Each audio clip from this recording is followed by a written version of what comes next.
Episode की शुरुआत में कॉन्गशिन एक फूड स्टॉल के पास खड़ा होकर खा रहा था और तभी टायुल वहां आ जाती है और उसे बताती है कि लिंगसन दो जिंदा है और फिलहाल दूसरी दुनिया में है। जोंगजी और लीसन दो के केस एक जैसे हैं क्योंकि दोनों के पास दो दो मोबाइल फोन है जिनमें से एक दूसरी दुनिया में बात करने के लिए यूज होता है और इन दोनों दुनिया के बीच काफी कुछ ऐसा हो रहा है जिन्हें मैं सबको नहीं बता सकती। एक तुम ही हो जो इस केस को सॉल्व करने में मेरी मदद कर सकती हो। लेकिन कॉन्गशिन ये कहते हुए मना कर देता है कि एक तो मेरी छुट्टी खत्म नहीं हुई है और दूसरा मैं इस साइंस फिक्शन जैसी कहानियों पर विश्वास नहीं करता। ये कहकर वो वहाँ से चला जाता है और टाइउल उदास हो जाती है।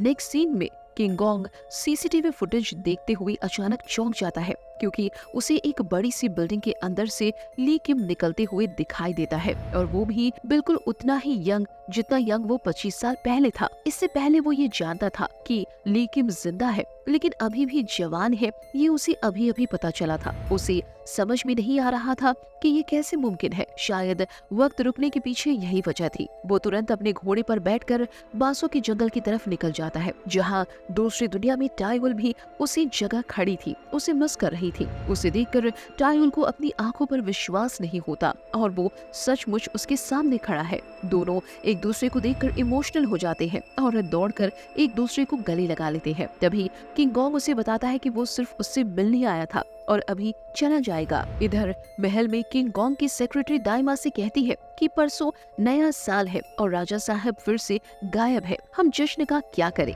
जिस पर दाइमा कहती है कि हर साल की तरह नए साल की तैयारी करो, राजा साहब टाइम पर आ जाएंगे। और तभी किंग गोंग वहाँ पहुँच जाता है जिसे देखकर दोनों औरत राहत की सांस लेती है। अब रिपब्लिक ऑफ कोरिया भी नए साल की तैयारियां चल रही होती है जहां युनसुप की मां जोयोंग को युनसुप समझकर तैयार कर रही होती है, लेकिन युनसुप की बहन को उस पर शक हो जाता है कि वो युनसुप नहीं है और तभी उसका छोटा भाई जोयोंग की गन लेकर वहां आ जाता है जिसे जोयोंग उसके हाथों से छीन लेता है। लेकिन उसकी मां को लगता है कि वो टॉय गन है, इसीलिए उसे डांटती है कि इतने बड़े होकर भी बच्चों के खिलौने से खेलते हो। नेक्स्ट सीन में टाइवल जानवी और उसके सीनियर नाइट शिफ्ट करते हुए बातें कर रहे थे कि साल की आखिरी रात भी उन्हें इस तरह बितानी पड़ रही है। इतने में सुबह हो जाती है और कॉन्गशिन ड्यूटी पर लौट आता है। साल के पहले दिन उसे देखकर खूब खुश हो जाता है। इधर कोरिया साम्राज्य में किंग गोंग नए साल पर स्पीच देते हुए सभी कर्मचारियों को मुबारकबाद देता है। उसके बाद जश्न शुरू हो जाता है और लोग हाथों से अपने सुनहरे भविष्य की प्रार्थना लिखकर फायर बलून्स उड़ाते हैं और राजा साहब अपने महल में खड़े मन ही मन टाइउल को नए साल पर विश करते हैं। ठीक उसी वक्त समय रुक जाता है और तुरंत अपना घोड़ा लेकर बांसों के जंगल की तरफ जाता है। वहाँ मौजूद सुरक्षा गार्ड्स उन्हें बताते हैं कि उन्होंने किसी को भी वहाँ से जाते नहीं देखा। अब किंग गोंग समझ जाता है कि लेकिन किसी और रास्ते से दोनों दुनिया में आता जाता है। तभी रॉयल गार्ड्स उसे बताते हैं कि हुंडई शहर के पास वाला एरिया भी काफी रहस्यमय है जिस पर किंग वहां जाने का इरादा करता है। किंग के ऑर्डर पर सोनयोन सोशल मीडिया पर पोस्ट डालती है कि राजा साहब नए साल पर हुंडई सिटी वालों को सरप्राइज विजिट देने वाले हैं।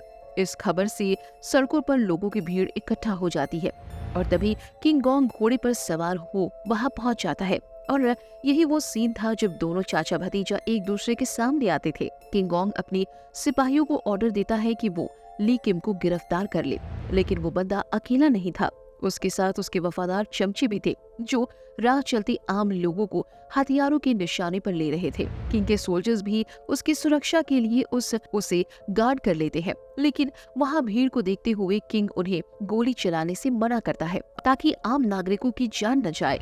मौके का फायदा उठाते हुए गद्दार ली किम के साथ ही राजा साहब पर गोली चलाते हैं, जिन्हें बचाने के लिए युनसुप अपनी जान की बाजी लगा देता है। इसके बाद वो लोग कुछ नागरिकों को मारते हुए वहां से भागने लगते हैं। तभी किंग घायल युनसुप को संभालते हुए सैनिकों को ऑर्डर देता है कि उनका पीछा करने के बजाय घायलों को बचाने की कोशिश करे और उस पूरे एरिया का सीसीटीवी फुटेज इकट्ठा करे। इस घटना की चर्चा हर तरफ फैल जाती है।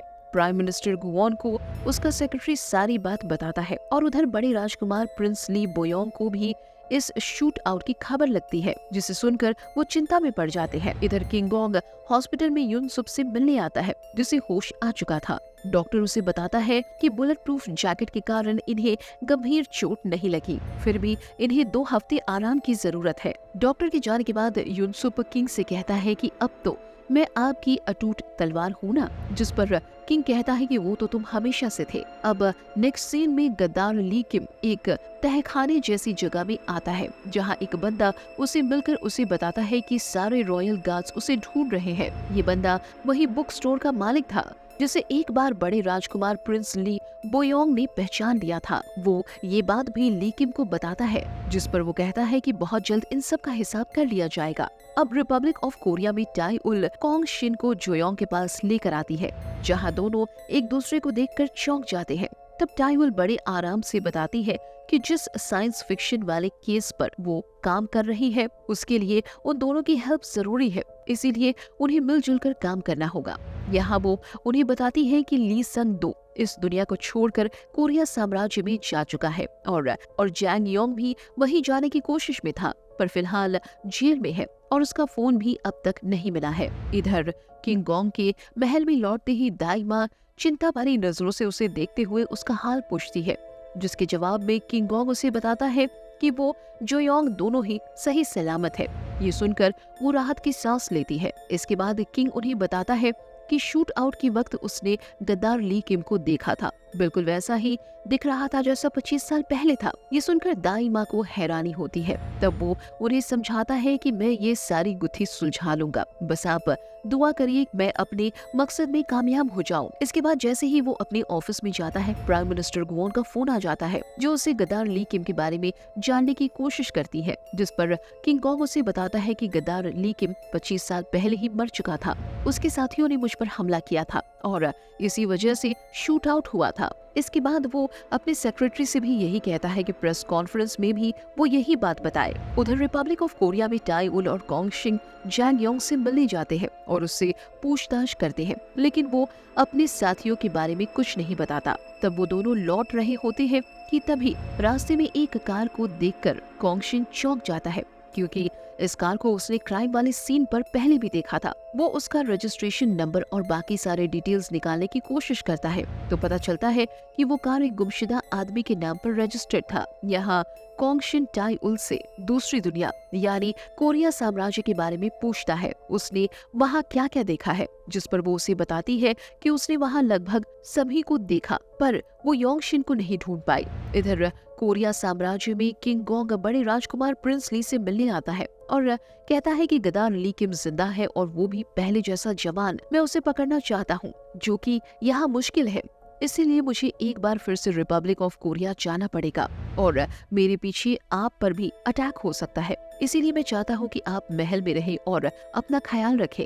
ये कहकर वो वहाँ से चला जाता है। अब रिपब्लिकन ऑफ कोरिया में कोंग शिन उसी जगह पर खड़ा था जहाँ मरे हुए लोगों की तस्वीर लगी होती है, ताकि उनके घर वाले उन्हें श्रद्धांजलि दे सके। तभी टाई उल वहाँ आ जाती है और उसे एक बच्चे की तस्वीर देखते हुए पूछती है कि वो उसके बारे में क्या जानता है, जिस पर कोंग शिन उसे बताता है कि ये वही बच्चा इस दुनिया में मेरा हमशक्ल था और मैं इस दुनिया का नहीं हूँ, बल्कि बचपन में दूसरी दुनिया से यहाँ लाया गया था। इसी वजह से तुम मुझे उस दुनिया में ढूंढ नहीं पाई, क्योंकि मैं वहाँ था ही नहीं। मुझे खुद ही नहीं मालूम कि मेरी असली पहचान क्या है। ये सुनकर टाई उल रोते हुए उसे गले लगा लेती है, क्योंकि आखिरकार वो उसका बचपन का दोस्त था। नेक्स्ट सीन में प्राइम मिनिस्टर गुओन अपने एक्स हस्बैंड से मिलने जाती है और उससे गद्दार ली किम के बारे में जानकारी जुटाने को कहती है। उसका हस्बैंड बदले में उसे रिहा करने की डिमांड करता है, जिसमें पहले तो वो ना कर देती है, पर बाद में अपने मतलब की खातिर मान जाती है। नेक्स्ट सीन में बड़े राजकुमार प्रिंस ली अपना बैग लेकर लाइब्रेरी में आते हैं, ताकि राजा के महल में शिफ्ट होने से पहले अपने साथ कुछ बुक्स ले जा सके। लेकिन तभी अचानक टेबल लैंप जल उठता है और गद्दार ली किम सामने एक चेयर पर बैठा दिखाई देता है, जिसके चेहरे पर खून के धब्बे थे। प्रिंस सिक्योरिटी को आवाज देते हैं, जिस पर ली किम कहता है कि उसने अंदर आने से पहले सबको मार दिया है। ये कहकर वो राजा की अंगूठी पहन लेता है। इस पर राजकुमार उसे अंगूठी उतारने के लिए कहते हैं, क्योंकि ये अंगूठी राजा साहब की है, इस पर किसी और का हक नहीं है। ये सुनकर ली किम को गुस्सा आ जाता है और वो उनका गला दबाकर उन्हें मार डालता है। फिर वही अंगूठी उनके हाथ में पहना देता है।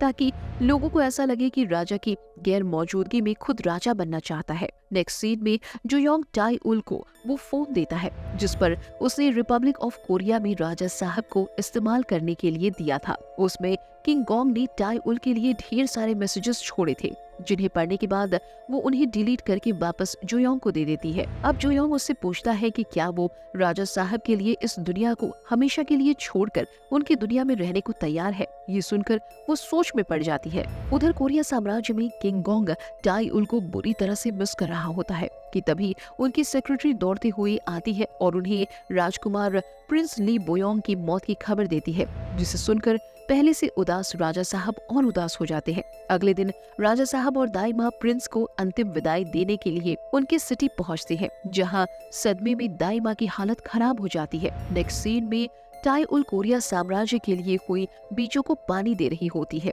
कि तभी खिड़की के बाहर उसे किंग गोंग खड़े दिखाई देते हैं। वो दौड़ती हुई उनसे लिपट जाती है। तब किंग गोंग उसे एक फ्लावर बुके देकर आई लव यू कहता है।